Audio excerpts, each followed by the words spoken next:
15 فنان دخلوا التخشيبة وناموا على البورش، مخدرات وقضايا شرف وتعذيب.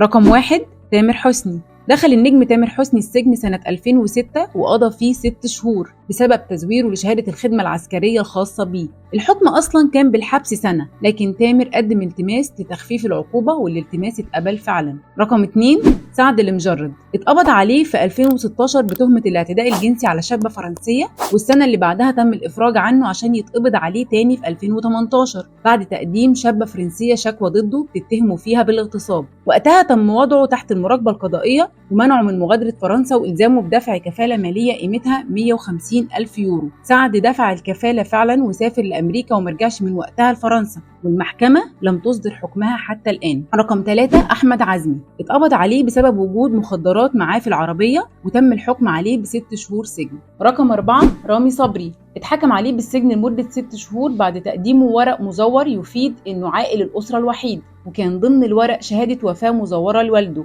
والده كان لسه عايش. رقم 5 هيثم شاكر. في نفس قضية الفنان تامر حسني تم القبض على هيثم شاكر واتحكم عليه هو كمان بالحبس سنة بسبب تزويره لأوراق الخدمة العسكرية، وادعى وقتها انه وسيط عرض عليه الحصول على إعفاء من أداء الخدمة العسكرية وقدم ليه الأوراق على إنها سليمة وصحيحة وما كانش يعرف إنها مزورة. رقم 6 دينا الشربيني. في 2014 قضت محكمة جنايات القاهرة بحبس الفنانة دينا الشربيني سنة مع الشغل والنفاد وغرامة قدرها 10,000 جنيه لاتهامها بتعاطي الكوكايين. دينا اتقبض عليها وقت مداهمة الشرطة للشقة، ووقتها قالت إنها كانت هناك لغرض الشراء وإنها ملهاش أي علاقة بالإتجار. رقم 7 سعيد صالح. اتعرض للحبس مرتين، الأولى بسبب خروجه عن النص في مسرحية لعبة اسمها الفلوس وسخريته من رؤساء مصر وقتها، فاتحكم عليه بالحبس 6 شهور، أما المرة الثانية كان بسبب المخدرات. رقم 8 ماجدة الخطيب. ماجدة الخطيب اتسجنت سنة 1982 بتهمة قتل مواطن بطريق الخطأ أثناء قيادتها لعربيتها وهي مخمورة. ماجدة قضت وقتها 8 شهور في السجن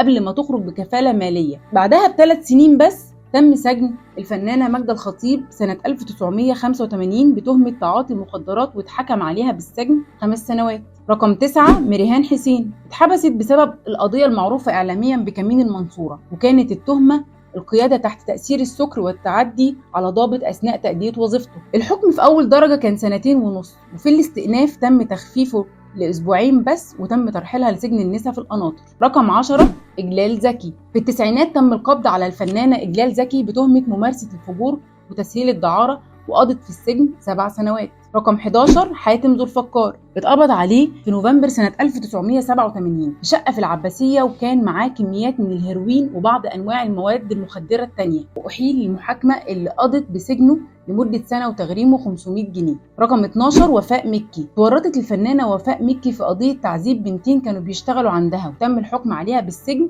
ل10 سنوات. رقم 13 سما المصري. موجودة فعلا في السجن دلوقتي، وده بعد الحكم عليها بالحبس 2 سنين وغرامة 200,000 جنيه بسبب اتهامها بالتحريض على الفسق والفجور والتعدي على الأخلاقيات العامة. رقم 14 ميمي شكيب. اتقبض عليها سنة 1974 ومعاها 8 فنانات في قضية شهيرة اتعرفت وقتها بالرقيق الأبيض، وفي الاستئناف اتحكم عليها ب6 شهور مع إيقاف التنفيذ نظرا لحالتها الصحية. رقم 15 وفاء عامر وحنان ترك. في سنة 1997 تم إلقاء القبض على شبكة دعارة، وكان من بينهم الفنانة حنان ترك ووفاء عامر، وقضوا 12 يوم خلف القضبان قبل ما تظهر براءتهم ويتم إخلاء سبيلهم.